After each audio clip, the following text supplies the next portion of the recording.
Hey happy travelers, welcome to my Lightroom for Beginners tutorial. I'm going to show you how I edit my photos for Instagram using just the basic settings on Lightroom. If you're unfamiliar with Lightroom or this is your first time using it, this tutorial is for you, and without further ado, let's get into it. So this program is Adobe Lightroom Classic.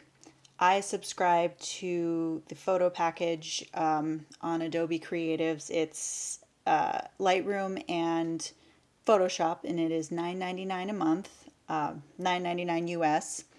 So it's not too bad. Unfortunately, there's not an option to just buy the program and pay once. You have to keep paying monthly, but $9.99 isn't too expensive, so that's okay. And I use this every single day. So I've imported my photo here. This is one that I took recently.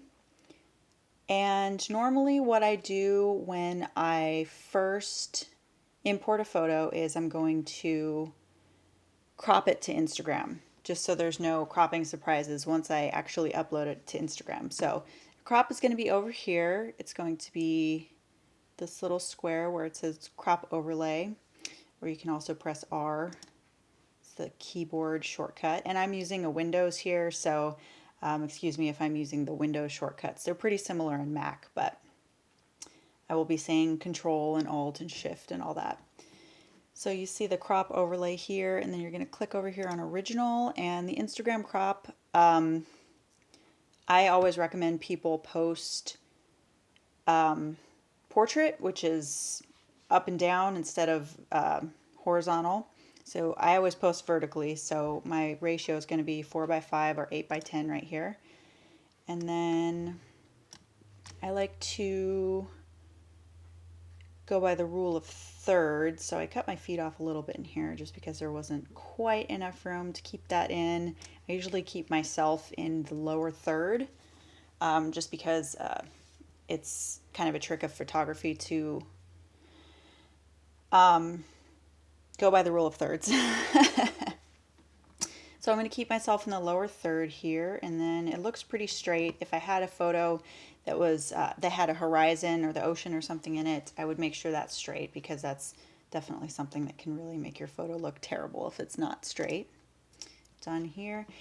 And then what I would do normally is I have all my presets over here. These are all mine that I've made. A few of them are for sale on my website. If you go to theawkwardtourist.com and click Shop Lightroom presets, and then I have a few new ones that I'm working on. Or if you've bought anyone's presets, there are so many for sale. So if you have a favorite creator, see if they have presets. You know, you can at least jumpstart your editing to look like theirs. And it's a little bit of a shortcut. But I would come over here and you just kind of hover, and it'll show you what the photo looks like with each preset. So these are kind of fun, but in the interest of this, I'm not going to use a preset today. So I'm just going to come over here, and you've got all of your drop-down menus here. Oh, another thing that I do when I very first import my photo is I come down here to lens corrections, because your lens is circular and the excuse me, the photo is rectangular. It kind of distorts it a little bit, which you can't really tell.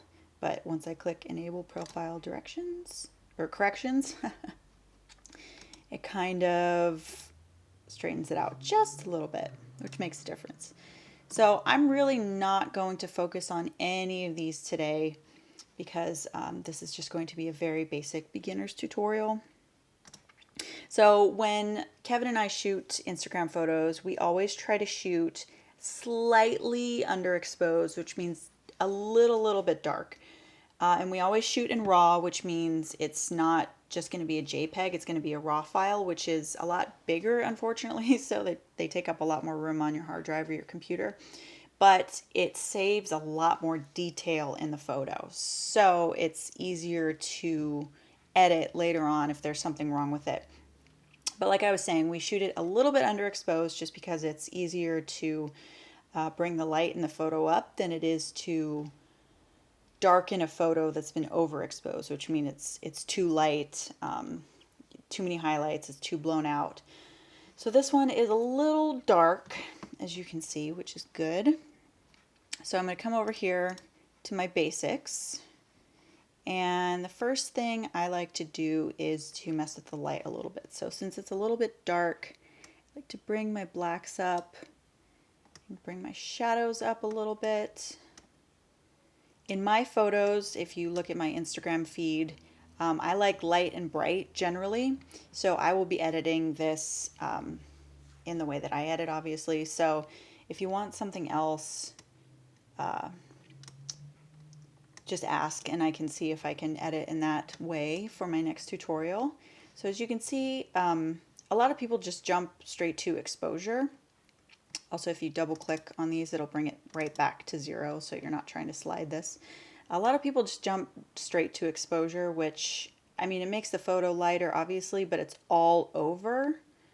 So that's just gonna be too much.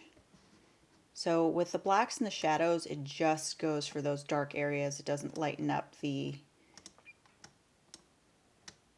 light areas, which I'll do with the whites just a little bit. And it kind of just, I feel like it makes it a little bit more even, personally. In the intermediate tutorial, I'll go into tone curve, which is actually usually what I do even before the basic stuff. But for now, we'll just do the shadows, and I'll bring that up to make it a little bit lighter. It looks pretty good. And then I'll usually bring the highlights down a little bit, which I don't have too many insane highlights on this one. And then I like to bring a little depth to the photo with a little bit of contrast. And then I love clarity. I just really like the way that it makes everything look. If you want a little bit more dreamy of a photo, you can make that less. But I like how kind of sharp, and it makes everything a little bit darker, but I like how sharp that looks. If you want, you know, you can mess around with it. The good thing about Lightroom is that it doesn't destroy your photo. So what that means is that even if I were to export this, it's exporting a version. It's not actually changing the original photo. So you can go back and edit the same photo over and over again, and it doesn't destroy the photo, so that's good. So I like a little bit of contrast here. Oh, so many blacks. Try to bring those up. Maybe less contrast. Okay, that's a lot of contrast. Okay, so that's looking pretty good. Right. And vibrance and saturation are all about the color. I'm sure you've heard of saturation, but I like to use more vibrance just because it's a little more subtle. You can see it just kind of makes the colors pop a little bit. If you use saturation, it just is like, I don't know, it's too much. Vibrance is a little bit more subtle. There we go. And dehaze. Dehaze is a new feature they've put out on the latest version of Lightroom. It's actually good. It's makes makes your photos a little bit sharper. So I like to bring the dehaze up just a little bit, or if you don't, you can kind of, it makes it look like there's fog, which is kind of cool. I don't really know exactly what the purpose of that function is, but bring it up just a tiny bit so it's a little bit sharper. Maybe I'll have a little bit less. Yeah, these blacks are a little too black for my feed, so if you want more contrast, that is awesome, but for my feed I like a little bit less contrast. So that is looking pretty good.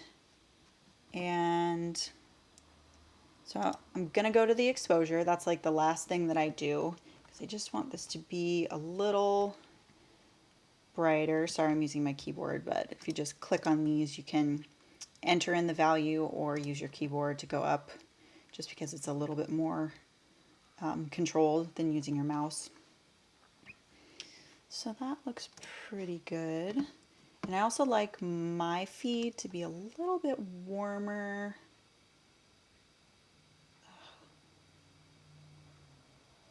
So that's pretty good. All right, so down here when you see the YY, that's your before and after view there. You can see it's looking pretty good. It's a lot less dark, and that was even before we messed with the exposure. So it looks even pretty good without the exposure, but I'm going to bring that up just a little bit.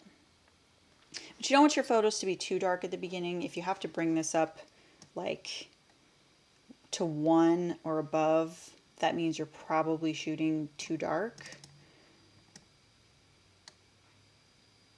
So bring that to about 0.4. That's looking pretty good. Yeah.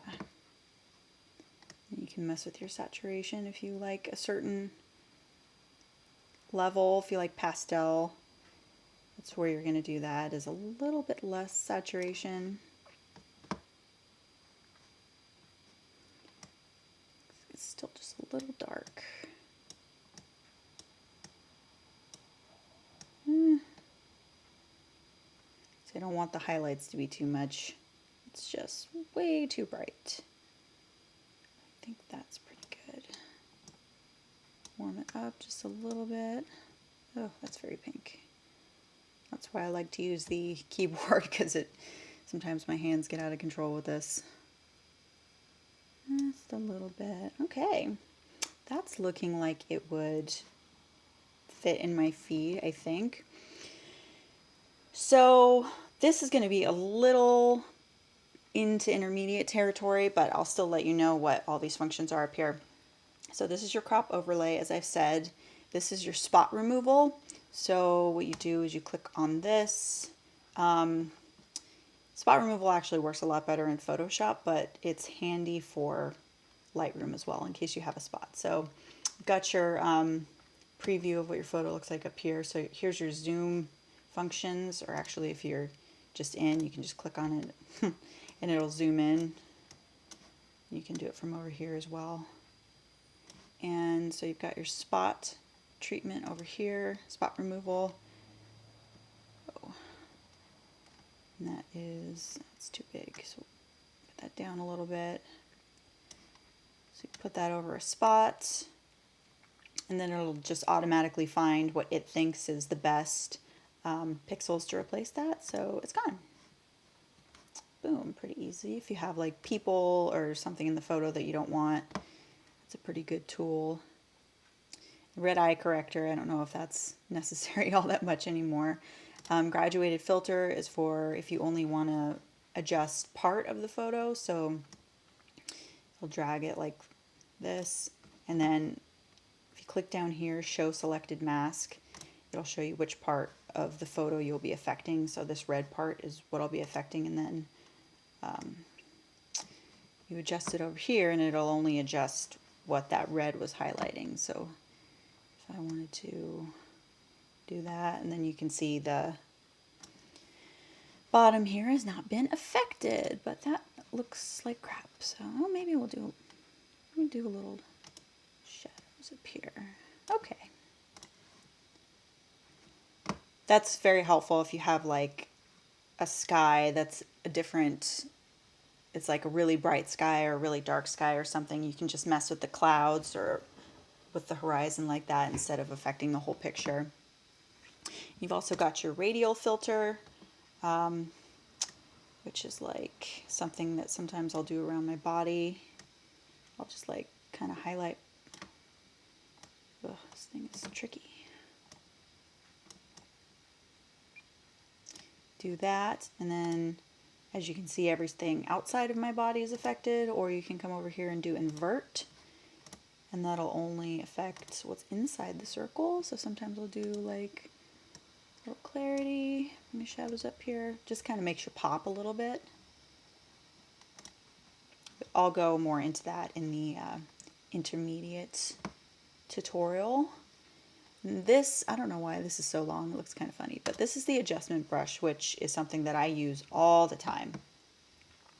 So I'll make this a little bit bigger, and I'll come down here. I always like to see where I'm going just because it's a lot easier. So say I want to do this. This brush helps a lot with like if I see my face and it just doesn't look even, or if I have some kind of blemishes or something, I'll go and just like brush over my face. If you take down the clarity just a little bit, a lot, oh, dreamy.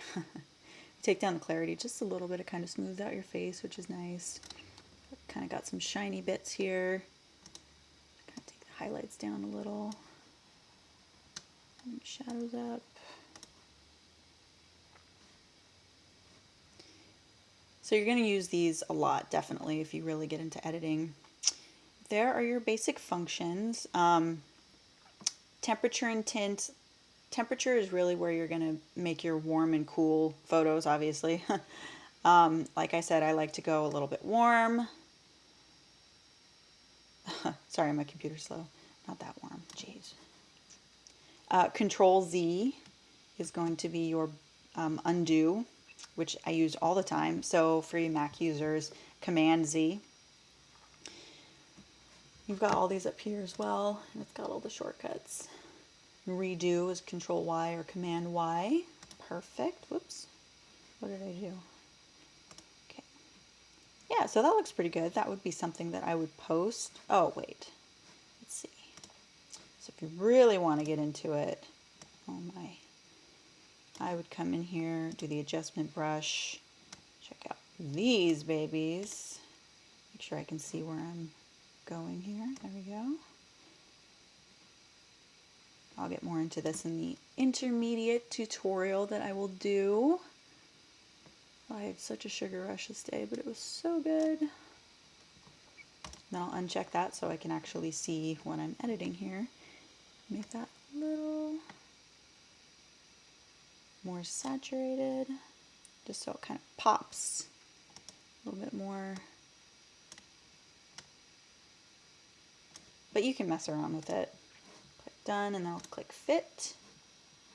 Kind of makes that pop a little bit more. And yeah, I think that'll do it for the beginner tutorial on Lightroom. So I hope you guys enjoyed that.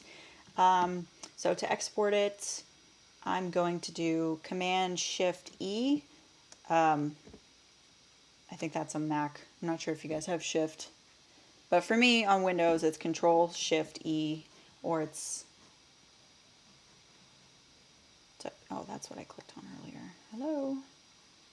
Here we go. Go back to Library and Export. I've already edited that. Like I said, it'll create a new edit and I'll still have the original photo to work with. So that's pretty cool. So you really can just mess around as many times as you want and not worry about your photo. And that about does it. Those are the basics of how I edit my photos in Lightroom. If you like this video, go ahead and hit that thumbs up, and I would love it if you would subscribe so you don't miss the intermediate tutorial and all of our other travel videos. And if you have any questions or comments about this tutorial, let me know in the comments. I'd love to answer them for you, and we'll see you soon. This is The Awkward Tourist. Peace out.